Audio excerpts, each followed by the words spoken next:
Hello guys, this is Supreme. You are watching YouTube channel Project JEE NEET. So guys, this is lecture 3 of organic chemistry and we have completed recently the lecture 2 of organic chemistry where we started the IUPAC nomenclature. And before that, we classified the organic compounds into the straight chain compounds and the cyclic compounds. If you haven't watched the lecture 2 of organic chemistry, please go and watch the lecture 2 and lecture 1 first and then come to this lecture. Okay, without any wasting of time, let's go to the further rules of the organic IUPAC naming, because in the lecture 2 we are unable to complete the lecture 2 IUPAC nomenclature rules. So in this video we are going to learn rules detailedly and then we are going to solve lots of problems in order to get grip in the solving numericals regarding IUPAC naming. So that will be helpful to you by solving more and more examples. So watch the lecture till the end and do not miss any step. So guys, without any wasting of time, let's start the IUPAC naming rules. So guys, in the last session, we learnt about the IUPAC nomenclature. So now keep the heading of IUPAC nomenclature. IUPAC nomenclature. So in the previous session, I gave you some idea about what is IUPAC nomenclature, how it is used to the chemistry field. So we classified and we gave some equation like prefix plus word root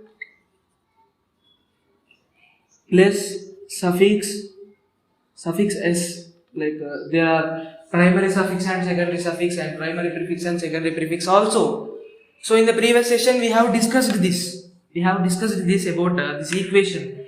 So this is the proper way to allot a name for a compound. So if we, in order to give a compound a name, we have to follow this order. First, we think about the word root, that means how many carbons are there in the compound, and then we should think about the what are substituents and what are functional groups, and then we have to classify them into prefixes or either suffixes. So in detail we are going to discuss them by the next 10 minutes or 15 minutes. Till then, we are going to discuss the rules to name a compound. That means rules to name compound, rules of IUPAC nomenclature. So what are the rules? Why the rules are important in order to name a compound? So this is the important point here. So if in order to name a compound, the rules are the most important things here, because without any rules we can't even name a organic compound. So why we have to give the names? Because we have several names for we have a name for CO2, that means carbon dioxide.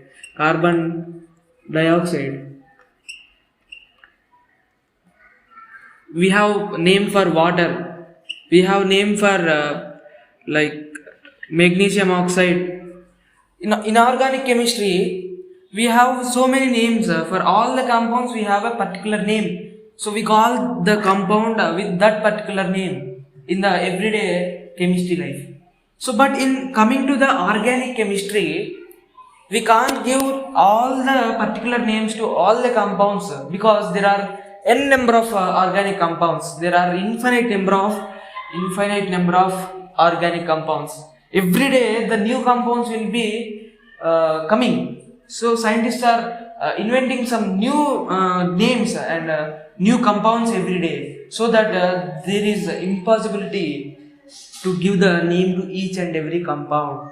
So that's why IUPAC gave some rules in order to name a compound. By following that rules, we can easily able to name every compound. We can able to name each and every compound simple way.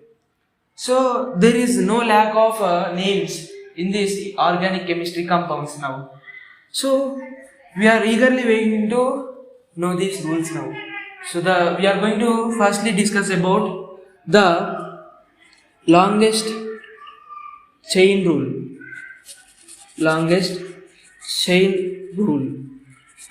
So in the previous session, as you have revised the previous session's class, we discussed some important points about the chain structures. Chain structures.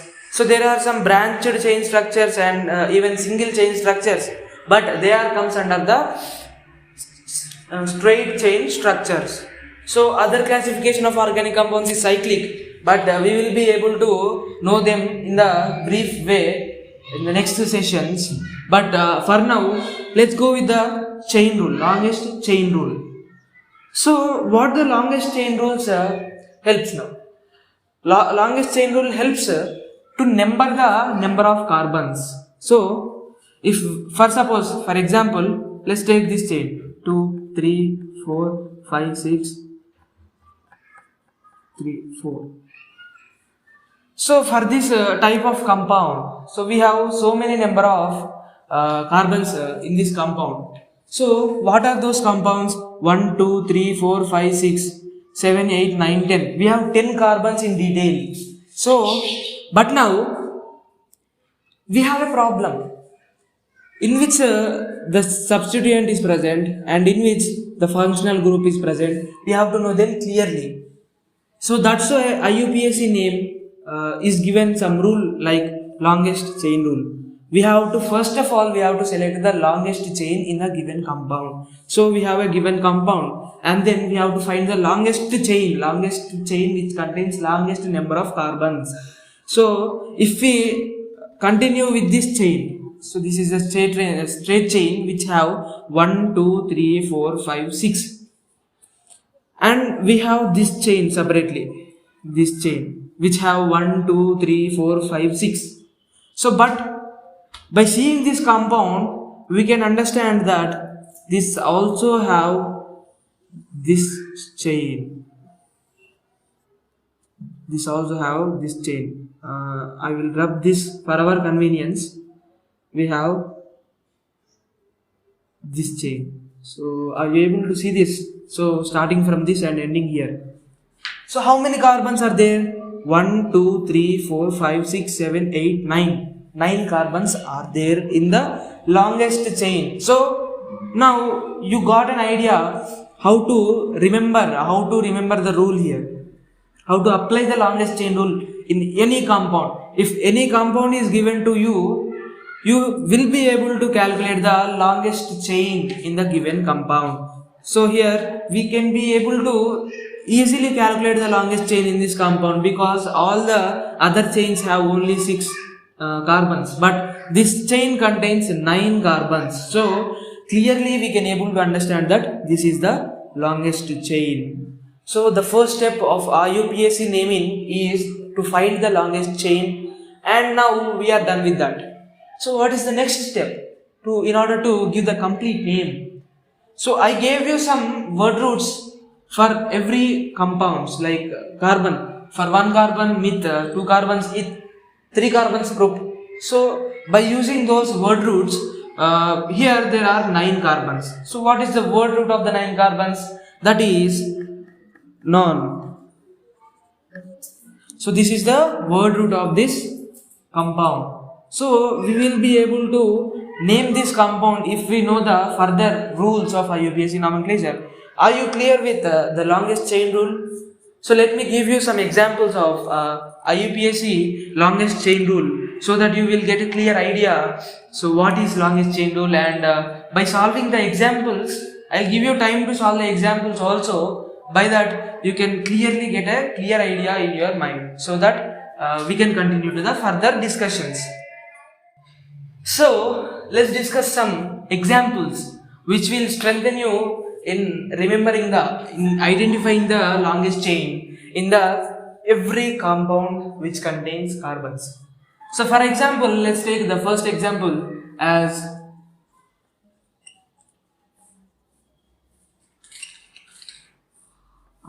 let me give you the typical compound like this.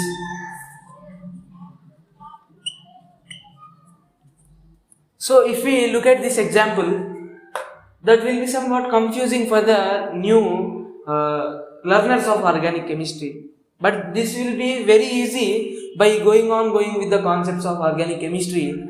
So by seeing this compound, we think this is the longest chain, or else this is the longest chain. We have so many thoughts, and all the chains can be the longest chains by in our convenience.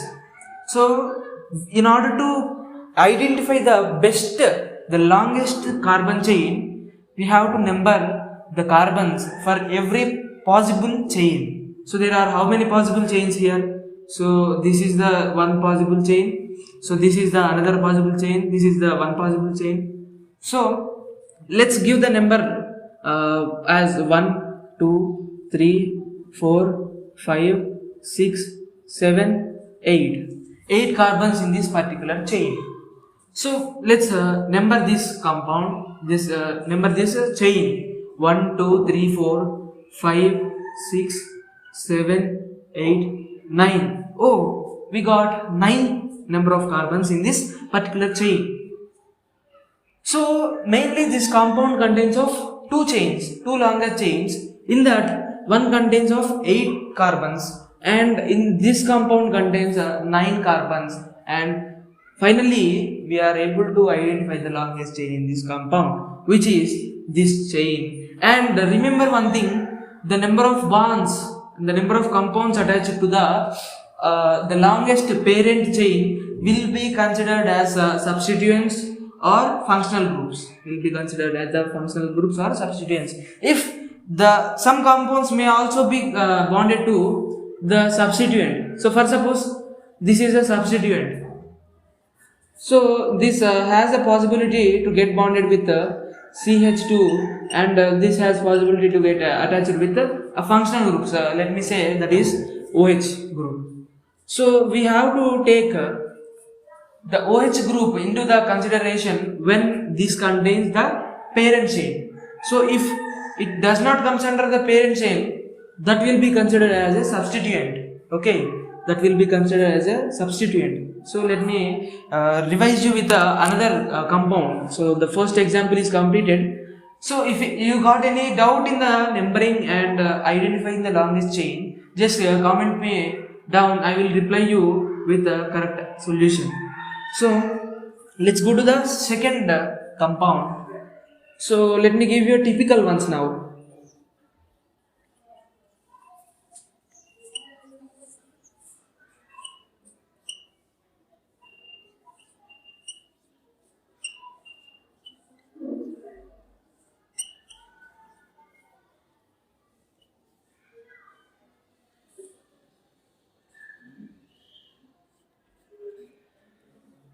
Okay, this is the second example. So where we are asked to find the longest carbon chain. So we have many chains here. So if we think of one chain and if we think of another chain, we will be confusing a little bit. So in order to remove that confusion, so I gave you the tip in the last example where we have to consider the numbering of the longer chains. For suppose I think this is somewhat longer, so then number the carbons in the longer chain. 1, 2, 3, 4, 5 and 6. There are 6 carbons in the first chain, and if I think this is the longer chain, so then number 1, 2, 3, 4, 5. So obviously this is not the longer chain as per the information given. So if I think this is the longer chain, obviously not, because it contains only 4 carbons. So if I think this is the longest chain, 1, 2, 3, 4, 5, 6, 7 and 8. 8 carbons are present in this. So as per now this is the longest chain, but if we think of these 3 carbons, so clearly we get an idea, this is the continuation of the chain, right? If we stop here, then this contains 3 carbons and this contains only 2 carbons. Then we get an idea to go to the right side. So not left side. Left side contains 2 carbons. Right side contains 3 carbons. We are asked to find the longest carbon chain. So in order to get the longest carbon chain, we go till the end of this third right side.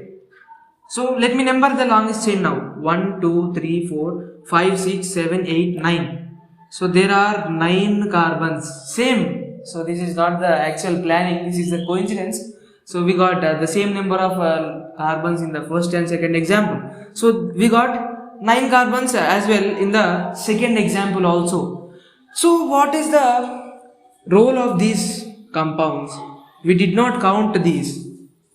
There are 3 groups of alkyl groups where they will be acting as the substituents.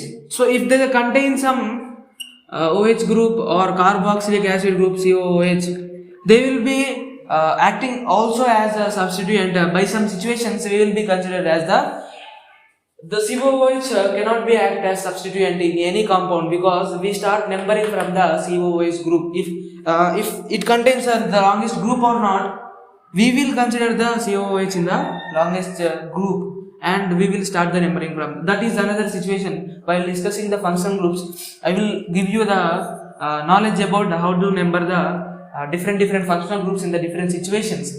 So at the last of this chapter, General Organic Chemistry, we will be able to solve all the examples which contains different functional groups, different alkyl groups, and different double bond, triple bond also. We will be able to name within the seconds.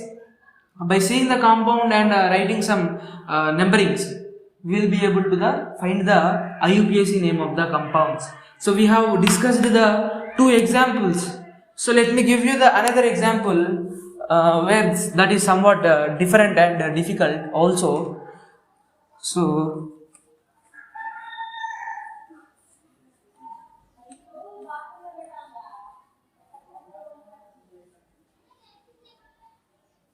okay, now let's discuss about the third example. So these examples helps you in order to finding the carbon chain. So 1, 2, 3, 4.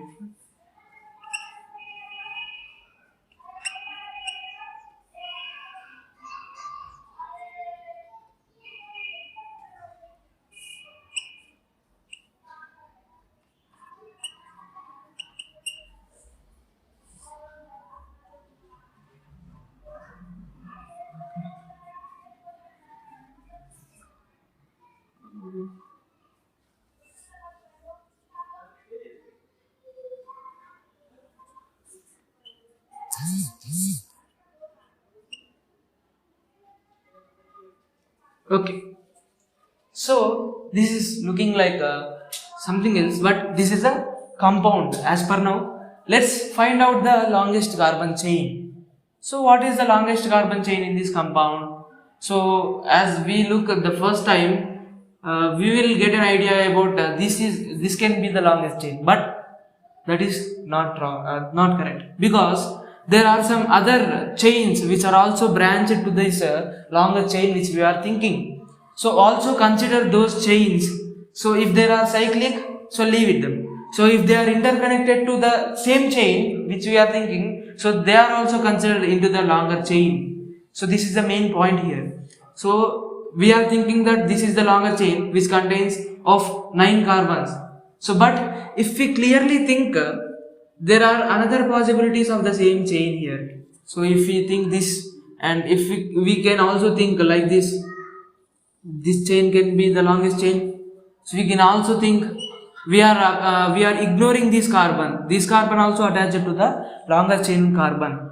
So we have to clearly know all the compounds, all the alkyl groups which are attached to the longest chain. So finally, after solving all the situations, after imagining all the situations, we clearly get an idea of the longer chain, which is this, or either we can also think of this, or we can also think of this chain. So finally we number once: 1, 2, 3, 4, 5, 6, 7, 8. So this is not the longer chain. 1, 2, 3, 4, 5, 6, 7, 8, 9, 10, 11. We got 11 carbon, and 1, 2, 3, 4, 1, 2, 3, 4, 5, 6, 7, 8, 9, 10, 11, 12, 13. So we got 13 here, and if we took this chain, 1, 2, 3, 4, 5, 6, 7, 8, 9, 10, 11, 12, 13. We got the same 13 here. So in some cases, the two longer chains will be there, but we have to consider one as longer chain and we have to consider another as a substituent where the longer chain is same. So here we got the situation. So for two chains, we are getting the same number of carbons, which is 13, and they are the longest chain. So that's why let's think of this chain. Let's assume that this chain is the longest chain and the remaining ones are the substituents of this chain. So this compound contains 13 carbon in the longest chain. So hope you have all understood the importance of considering and inventing the longest chain in the given compound. So thinking about the longest chain is the most important and the most first step in order to give the name to the organic compound. So what is the next rule now? The next rule is, let me rub this and then we will continue to the second rule, which is the lowest locant rule or lowest sum rule. Lowest. So the second rule, lowest sum rule. In the last session, we discussed about the functional groups. And types of functional groups also, I think. So, but now, what is lowest sum rule? This is also called as lowest locant rule. All the three names will represent the same rule where we are going to find the number of the carbons in the longer chains, and about this chain is mainly about the substituents.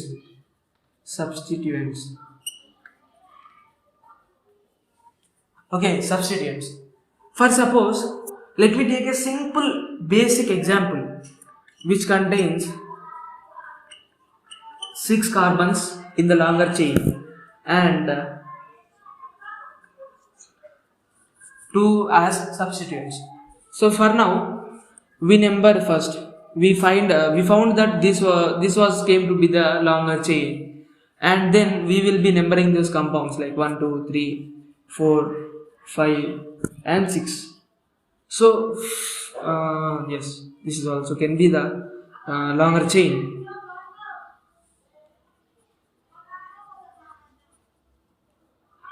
Okay, let me give you an idea. Let me take the 7th carbon as well in the longer chain, and okay, this will be perfect now.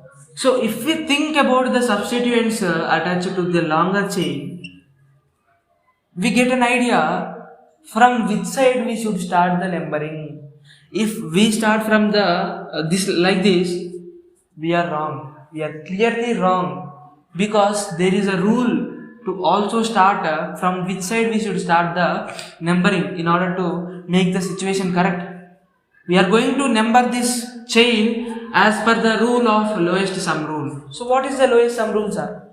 Lowest sum rule is, so if we think this is the parent chain, which is the longest chain, 1, 2, 3, 4, 5, 6, 7 carbons are attached, but there are 2 substituents attached to the longest chain. So the first thing which you have to do is number in the both the direction. So we are taking an example, number in the both the direction. For suppose I have started from left side and ended in the right side, and then also start from the right side and end in the left side. 1, 2, 3, 4, 5, 6 and 7. Clearly, if we take the case of left side to right side numbering, we get the 4th carbon is attached to a substituent, the 5th carbon is attached to the substituent.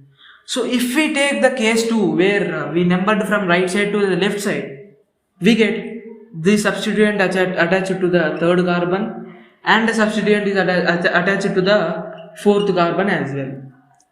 So add the total number of substituents here, as well the number of the carbon in which in the both the cases, just note down the number of carbon where the carbon is attached to the substituent, and then So here we got finally 1, 2, 3, 4. Fourth carbon contains a substituent, and 5. Fifth carbon contains a substituent as per the left to right.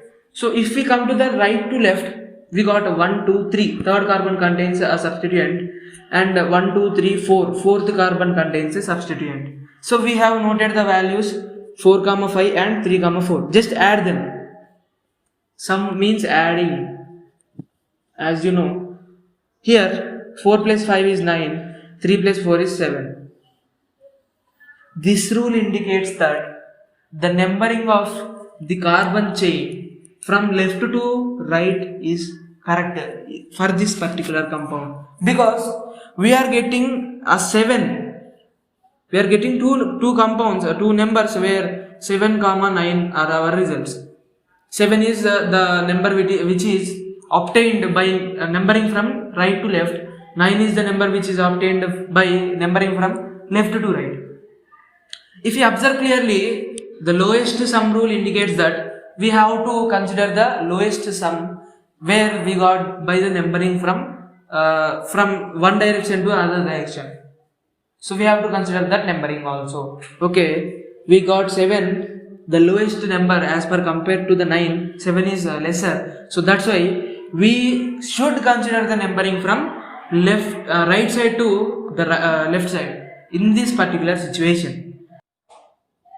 So we just go to some examples regarding the lowest sum rule. So keep the heading examples of lowest locant rule or sum rule. Okay, the first example of the lowest sum rule, where we will be numbering the correct, we will be finding the correct way to number the longest carbon chain for that compound, which is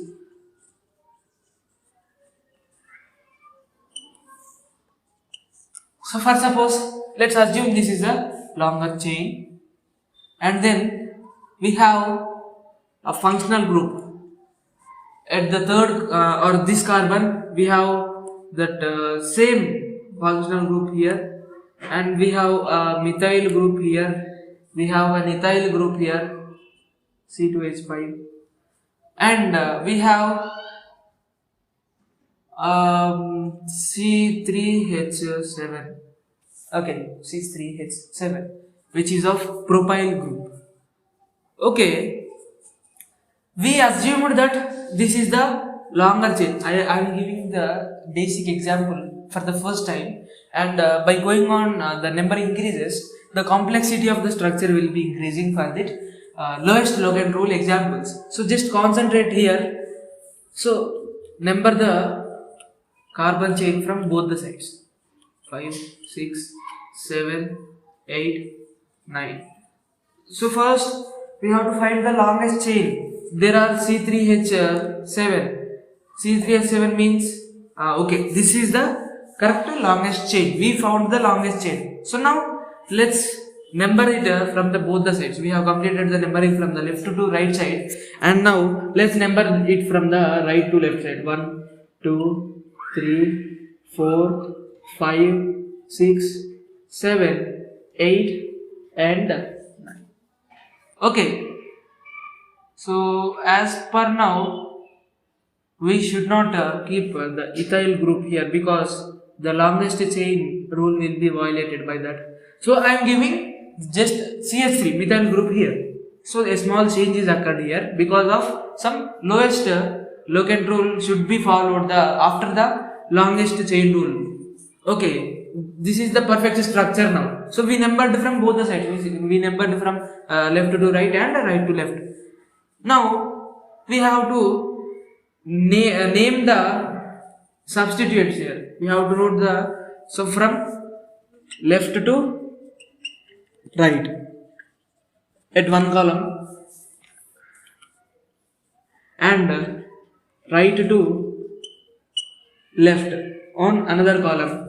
So just if we consider the CH3 methyl group attached to this carbon, let's write the name here.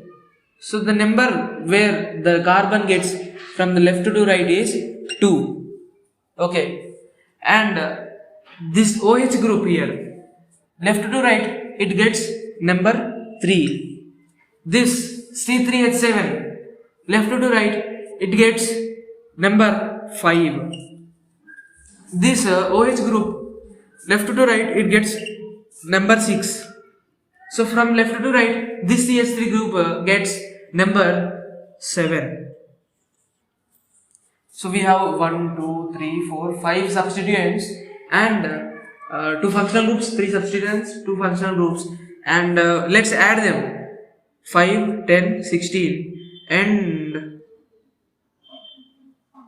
so let's also number the carbon compounds where the substituents are present. So let's add them finally. So first now let's number also from right to left way. Okay, this CH3 got third number 3, and this OH got number 4, and this C3H7 got number 5, and this OH group got number 7, and this OH group this CH3 group got number 8.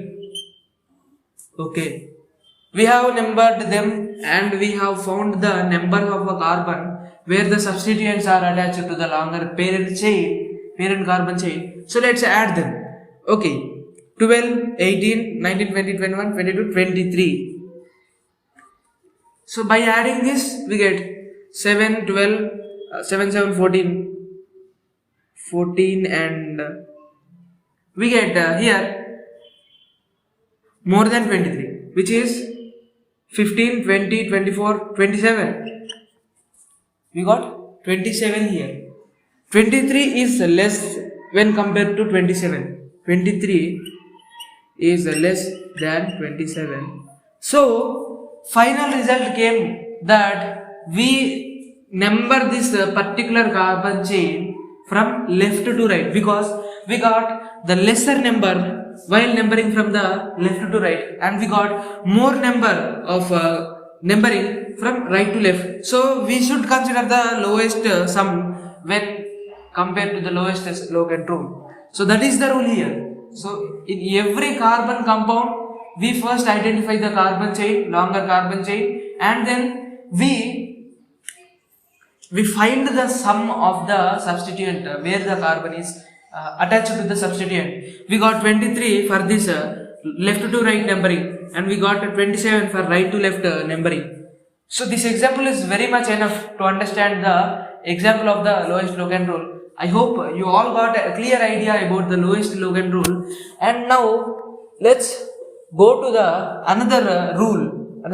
So by this example, the examples of lowest locant rule are completed, because this is the more bigger example when compared to all the examples of the first longest carbon chain rule. So we have completed the second rule as well. So let's go to the third rule of IUPAC nomenclature. Third rule of IUPAC nomenclature. Okay, third rule. So keep the heading as third rule of IUPAC naming, which is the alphabetical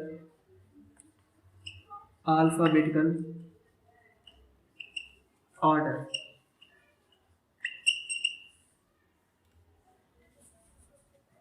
I know in the second session I gave you all the prefixes and all the suffixes and all the word roots with examples, and by using them we are going to follow the alphabetical order.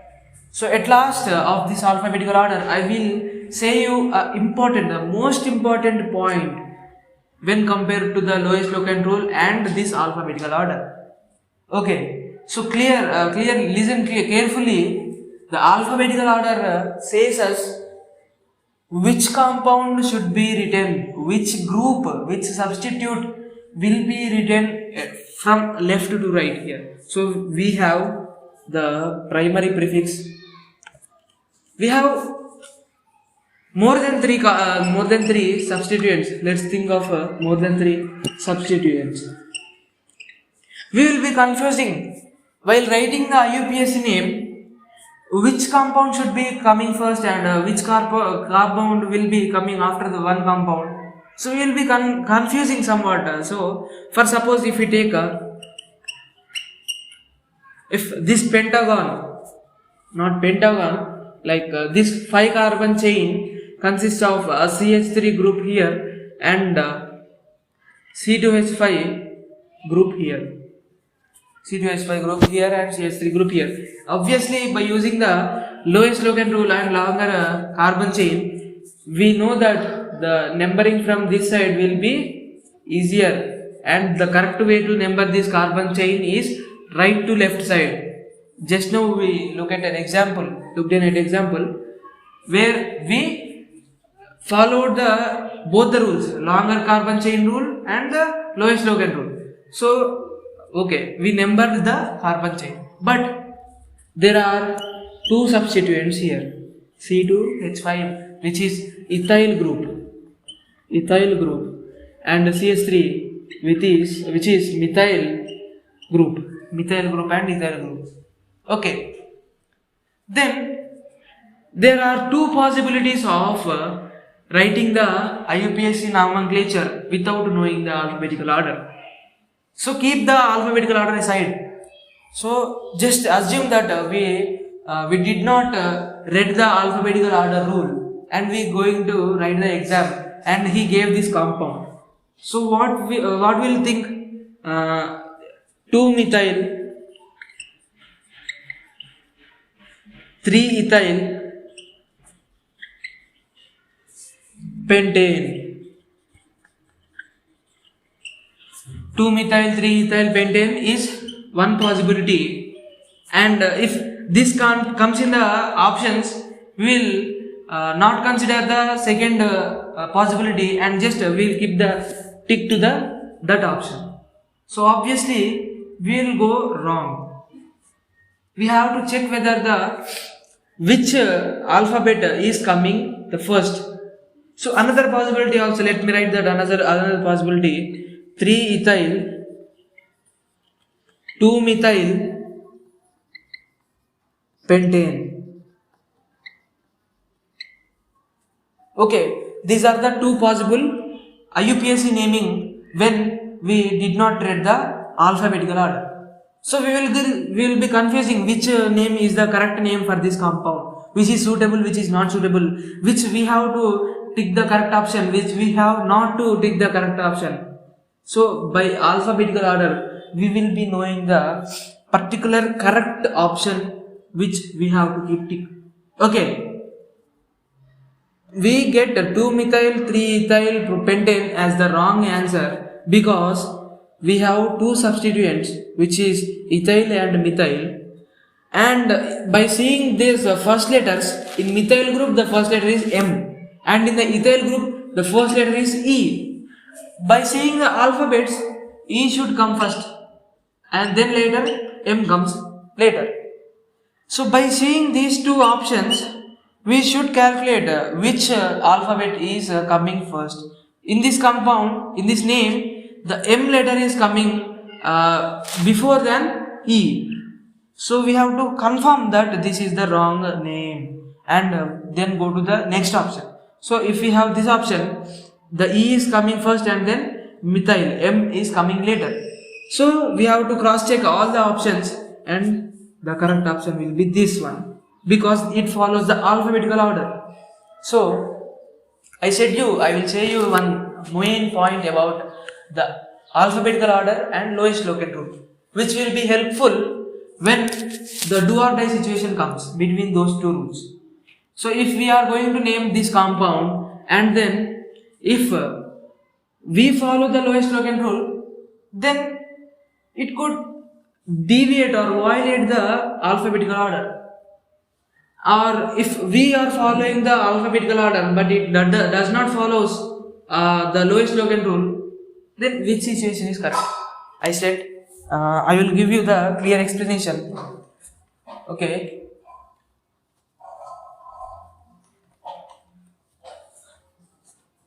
So the Loess-Logan rule lowest Logan rule and the alphabetical order. Alphabetical order. So let's assume two situations. Okay. So in the first situation, so finally let's assume the three situations where we will be helpful in understanding more clearly. So in the first situation, we got a compound and we are asked to name that compound. So we identified the longest carbon chain and we also identified the way of numbering from left to right or right to left. So after finding that, if we get that left to right numbering is correct. So left to right numbering is correct. For let me say this is the first bit and second bit. Third question. There are three questions and three compounds which we are going to name. So in the first situation, we have completed the left to right numbering. Left to right numbering is correct. So after that, we have to follow the alphabetical rule. Alphabetical rule, we calculated which compound comes first and which substituent comes the first in the UPSC naming. Then we also followed the alphabetical order. Okay, alphabetical order. This is the complete correct answer. By using this, we got a second compound where we identified the longest carbon chain and we followed the lowest Logan rule as well, where we got to find that right to left numbering is correct. Okay, let's assume one situation. In the first situation, we got left to right is correct, and not to same we compared to the right to left situation is correct here. So let's assume that after getting the lowest Logan rule, then if we see the alphabetical order, so if we want to alphabetical order to be considered, then that is not happening in that particular compound. If we follow the lowest Logan rule, but the alphabetical order is not coming, because if we number the longest carbon chain and if we see which compound, which substituent is getting the lowest number, which substituent some is getting the more number. So if the lowest number is not satisfied with the lowest Logan rule, then we have to consider the first situation. We have, if the lowest Logan rule is considered and it is became successful, we are successful in numbering the left to right way, and that is the correct way. And then if we see the alphabetical order, that is somewhat tricky and that is not happening with that.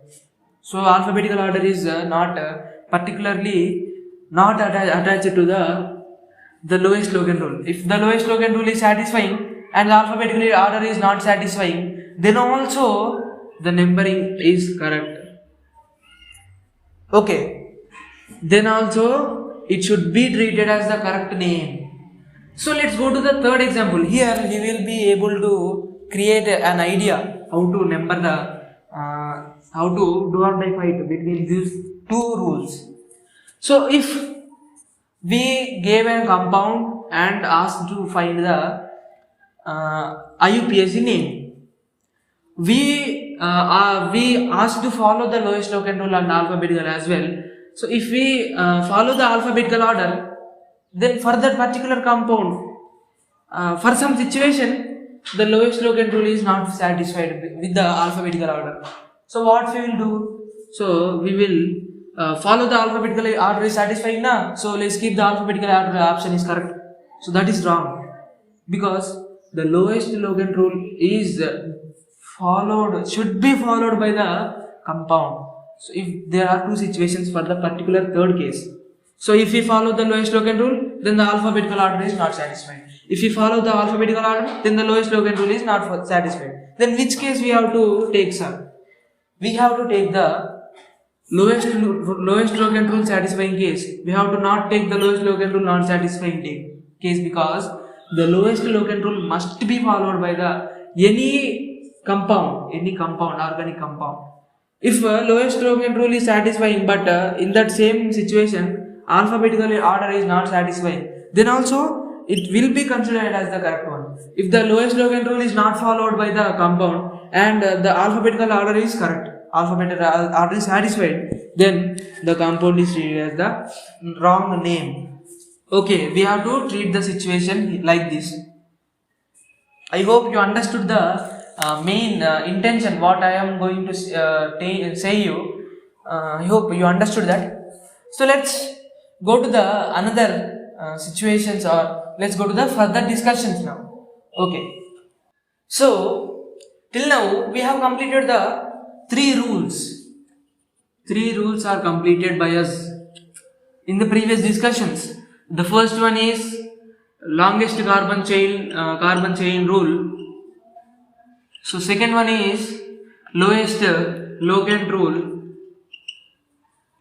The third one is alphabetical order rule. And now we are going to discuss the final, except the priority order will be discussed, but before that we have to learn the fourth one, which is more than one substituent.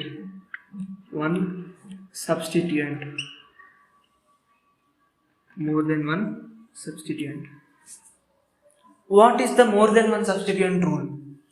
So for suppose, let's say we have 3 carbons and the same CH3 groups are attached to the longest carbon chain. So there are 3 substituents for the longest carbon chain, and those 2 substituents are same. Here, this is the longest carbon chain. Either you have to take this or this. We can take any one, but the same situation arises in any case. So for now, let's say this is the longest carbon chain. So we have identified, we have numbered also 1, 2, 3. We have 2 substituents and those 2 substituents are same. So for that type of situations, we use some words like di, tri, tetra and many more. So these 3 are mainly considered as the naming compounds for these type of situations, where we get 2 same substituents or 3 substituents which are equal and same. So the 4 substituents which are coming for different carbons are either same carbons as well. So what is the name of this compound? Now it does not contain any functional group, so we can name it by using these 4 rules. So if the carbon chain contains a functional group, then we have to go to the priority order where we have more than one functional group. Then we have to refer the priority order. So if we have one functional group, then there is no importance of following the priority order, because we don't have any more than one functional groups. We have only one functional group that is attached to the parent carbon chain. We will be considered in the numbering of carbons, and we will follow the lowest locant rule alphabetical order. And then if it contains more than one substituent, it will also follow. And then at the last suffix or prefix, we will include that functional group in the naming of this compound. So there is the importance of the priority order. If the given compound contains more than one functional group, that is the secondary situation. For now, we are discussing about the more than one substituent case. So we have an example of this, and this compound contains 2 same substituents attached to one carbon. So we use di is for 2 same, tri is for 3 carbons, 3 groups, tetra is for 4 groups which are attached to the same parent chain and they are same substituents. So what is the name of this compound? So the name of this compound is, first, the number of the carbon which is attached to the substituents, 2. Second carbon is attached to the 2 same substituents here. So there are 2 substituents, so we have to write 2, 2. If we write a 2, then dimethyl, then that is wrong. So 2-methyl is condensed and then it is written as 2, 2 dimethyl. 2, 2 dimethyl. This is the prefixes, and then we write word root. So this contains 3 carbons. So the word root is prop. We have completed the word root as well, and then the remaining is suffixes. Primary suffix is, so it does not contain any double or triple bond, so that is obviously ane, prop ane. So it does not contain any functional group, so there is no secondary suffix for this. Okay, clear? So in the first time we have completed the complete name of an organic compound, where we have followed all the rules which are given by the IUPAC nomenclature. And now this is completed, and this is about the 4 rules of the organic compound IUPAC naming, and the most important things come here, which are the priority order of the functional groups. So in order to discuss about the priority order of the functional groups, we have to get a basic idea regarding the functional groups. So let me say about the functional groups now. We will discuss about the functional groups briefly and deeply, and then we go to the priority order of the functional groups. So let me erase this, and the notes of this class should be written in your notes, because this is the most important rules of IUPAC nomenclature.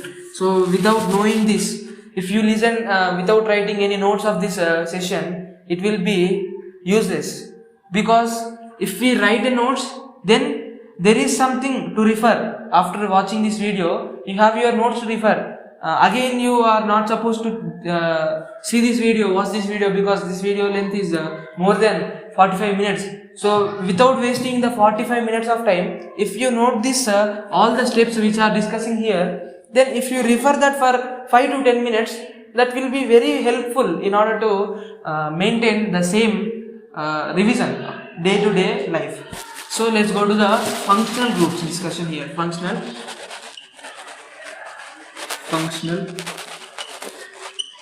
groups. Functional groups. What are functional groups? What is the basic definition of the functional groups here? So the functional groups are the compounds which they depends on the nature of the compound. If a compound contains functional group like OH, so this declares the nature of this compound. The remaining compound is dependent on this nature. So if a compound is containing a functional group, then the nature of that compound is dependent on that functional group. So that's why they are named as the functional groups. The functional properties of the whole compound is situated at this point, is declared by this functional group. Okay, the properties of the particular compound are situated at only one thing, that is functional group. So if that compound does not contain any functional group, that will be treated as a simple hydrocarbon chain. So if a compound contain functional group, then the nature of the organic compound changes. So we have plenty of functional groups. Nearly there are 20 to 30 functional groups, where we will be discussing each and every property of each and every functional group. And then at last we will see the priority order of all the functional groups. Which functional group should be given the most priority, which functional group is given the least priority, and how many stages are there by priority order. So all the details regarding all the functional groups combining is followed by the completion of all the functional groups in this session. So let's discuss about this example one. So we have a propane, and at the last carbon there is a OH functional group. OH functional group is the alcohol, OH, alcohol. Mainly OH secondary suffix is ol, and its general IUPAC nomenclature is written in the form of alkanol. So as you clearly observe that the word root and the primary suffix and the secondary suffix are written in an order, and in combining them we get alkanol, where in the somewhere else I said you alk is treated as general word root. Remember this, in the total entire organic chemistry, for unknown number of carbon chain, we confirmly use this general word root alk, alkyl groups, alkane, alkene, alkynes. So this alk word indicates the general word root. Alk indicates the word root of a particular compound where we don't know the number of carbons included in it. So that's why for our convenience we are taking alk as a general word root. So here also we took alk as a general word root. So if let's discuss the number of carbons along with the IUPAC name about the alcohol here. So for suppose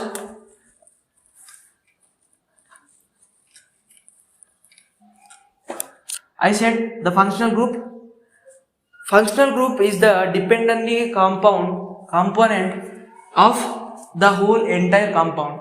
So if we are discussing about the functional group definition, we have many functional groups. For example, OH, CHO, COOH, and many more. We have many number of functional groups. So we are in generally the functional groups are the things where the total properties of the alkyl, alkane or alkene or alkyne indicates the functional group properties are similar to the total compound. If we assume this is a OH and this is some alkyl chain, then these properties are similar to these properties. So these chain properties are considered to be equal to the OH group properties. So let's discuss about one-to-one properties of the alcohol first. Let's discuss the alcohol group first. Alcohol group first. Then keep heading as OH. Alcohol. So alcohol is of the bonding ROH, or it's generally written as ROH. Here we got another new component which is R. So let me explain about R here. R is the general representation of alkyl group. So we can't write now here alkyl OH. This will be bigger than this. So for our convenience, we gave a letter to it, which is R. R is generally known as the alkyl group. Alkyl group. Please note what is saying by me, because this is the most important topic where we will be discussing all the functional groups in an order. So alkyl indicates R. R indicates the alkyl group. So ROH is the similar representation, general representation of the OH group. So what is the secondary suffix? Secondary suffix. Secondary suffix for the alcohol is OL. OL. OL should be written at the last when the alcohol group is considered as the functional group of some compound. So if alcohol group is considered as a prefix, so there is another compound where it is acting as a functional group. So there is no way to OH group to act as a functional group. Then at the last time we can take it as the prefix, where the secondary prefix is hydroxy.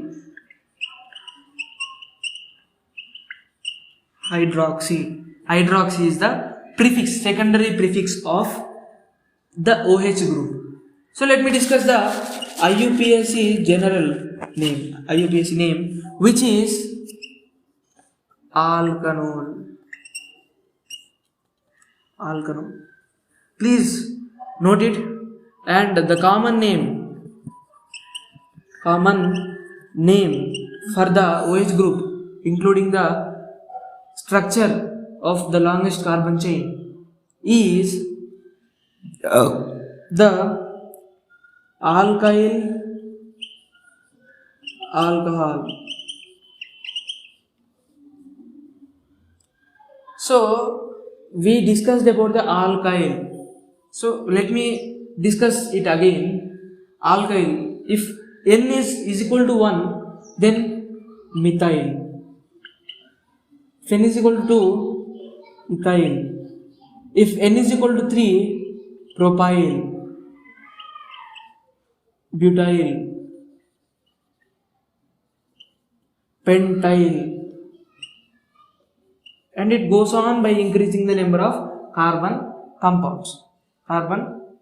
So we discussed IUPAC general representation of alcohols is alkanone, and the common name, general common name for all the compounds which are containing the OH group as functional group is alkyl alcohol. So let's take some examples regarding the OH group.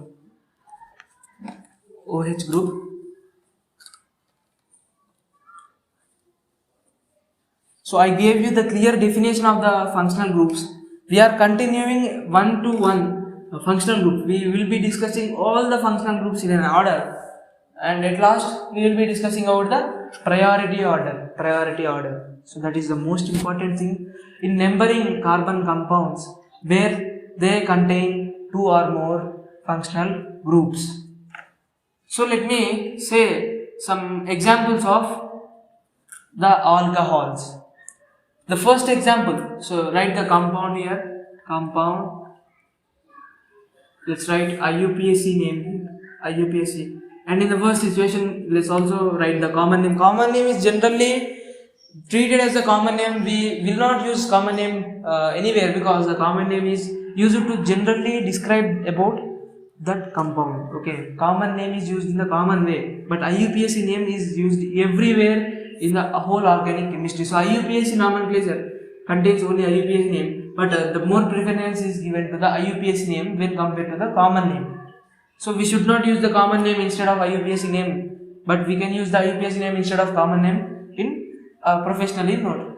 So the first thing which I would like to give you is CH3OH, and the second one CH3CH2OH, third one CH3CH2CH2OH, fourth one CH3CH3OH. Okay, first complete these 4 compounds. Just pause the video for a while and try them. If you get the wrong answer also, that is not wrong, because you have to try each and every compound so that you can clearly know your basics of all the organic chemistry discussed till now.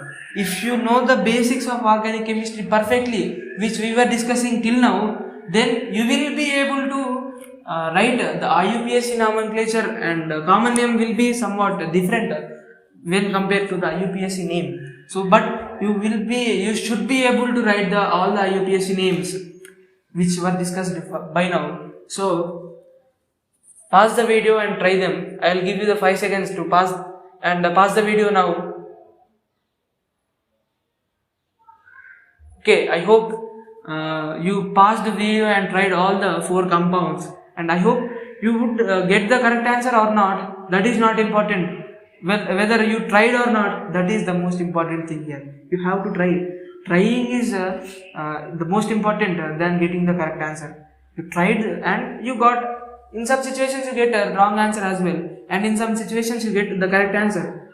All the persons will not get the correct answer in every situation. Someone will get correct answer, someone will get not wrong answer. So let's continue with the first one, where the number of carbons is 1. There is only one carbon in the compound. So OH group is acting as the functional groups, because there is no other functional group which has more priority. So CH3OH is the one carbon compound where it contains only one functional group, which is ol. So let me write. So there will be no prefix here, because cyclic, this is not a cyclic compound, this is a non-cyclic compound. So there is no prefix, because, okay, let me write as word root, and then primary suffix. Primary suffix indicates the number of bonds, either double bond or single bond, the nature of the bonding. So if we see clearly, CH3 to OH is a single bond. So single bond indicates the ane, and then OH, secondary suffix for OH group is ol. So here, this is the correct one, but there is a small change here. According to English subject, we have a rule.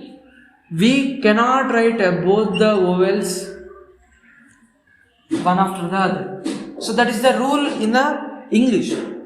I hope you all know this rule. So that's why the E will be cancelled out when the other vowel is considered. So the final name of this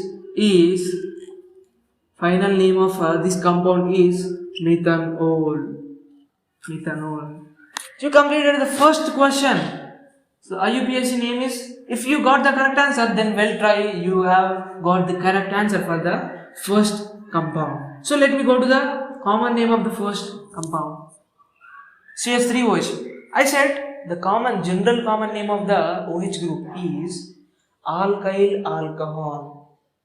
So we have only one carbon, so we will treat as methyl group. So what is the formula of this, which is CH3OH? So that's why the common name is methyl alcohol. Methyl alcohol is the common name for this compound. So we have completed the first thing, and the second compound is CH3CH2OH. Let me count the number of carbons here. 1 and 2. 2 carbon, so eth, and all are the single bonds, so ane, and the OH group is the functional group, so ol. By combining all those three, we get ethanol as the final IUPAC name. Ethanol is the final IUPAC name. And let me go to the common name of this compound. What is the common name here? The common name is ethyl alcohol. So if you get the correct answer for this compound, then well try, you have got all the correct answer. So let's go to the third compound, where the formula is CH3CH2CH2OH. Let me count the number of carbons. 1, 2, 3. So prop. So all the are single bonds here. Single bonds are present. No double bond or no triple bond. So ane. And OH is treated as a functional group. And ol. So propanol. Propanol is the correct IUPAC name. Correct IUPAC name for the propanol. So let's go to the common name here. Common name. What is common name? Propyl alcohol is the common name. Propyl alcohol is the common name. So let me write this. So this is the important one here. Listen carefully. This is the important here. The last one. Okay. Let me name the number of carbon compounds. 1, 2. So for a small change, let me write a CH2OH here. 1, 2, 3. Here we got the parent chain has 3 carbons. So prop. We have a substituent methyl group as a substituent on second carbon. So we have to indicate the number of carbon attached to the substituent as prefix. We have to write the prefix first and then word root will be indicated. So 2-methyl prop. All are single bonds here. So ane, and OH is considered as the alcohol functional group. So ol will be written. So this is the final IUPAC name of this compound. IUPAC name of this compound. So if we see clearly, we got a particular structure. The number is also included in the IUPAC name. So number and a letter must be divided by an hyphen. Note these 2 points. In the next discussion, I am going to say you the 2 points. The first point is the number and the letter must be divided by a hyphen, and the second thing is a number and a number must be divided by a comma. So write them by a definition or note them by keeping the note as a subheading. This is the most important factor regarding IUPAC nomenclature of all the compounds. So let me discuss the common name here. So it contains the iso group. Okay, it contains the iso group. Let me say iso group is CH3, CH3. So keep it in mind, that is, this group is indicated by, in common name it is treated as iso group. Whichever the sentence I am saying by these compounds is the most important in all the other functional groups as well. That is not particularly up to here, but it will come along with all the functional groups, and all the compounds contains, some compounds may contain iso group, but if we did not read about the iso group, then we will not be able to form the common name of such compounds. So listen carefully, this is the IUPAC name has been completed by me, but common name is, this is the iso group and the remaining part. Okay, in the common name, iso group must be included instead of the IUPAC. So iso, after iso, the number of carbons 1, 2, 3, 4. Number of carbons is 4 here in the total compound. Count the substituent carbon also, because it is also included in the common name. If it is not included in the parent IUPAC name, that is different, but this situation also counts the substituent. Only one substituent which is considered is the iso group. Isobutyl alcohol. Okay, this is the final common name. So till now we have completed all the compounds regarding OH group. So I hope you are perfect in naming the compounds with OH group here. So in the next session we will be discussing the more functional groups along with the name of those compounds. So I hope you love this session. So this compound IUPAC name and the common name written by those functional groups as well. And in the last we will discuss about the priority order, which is more helpful to you in solving the problems, like if we have the more than one substituent, more than one functional group, we will use the priority order, we will refer the priority order. So this, I hope this session is more amazing. So meet you in the next session. Until then, take care and stay tuned.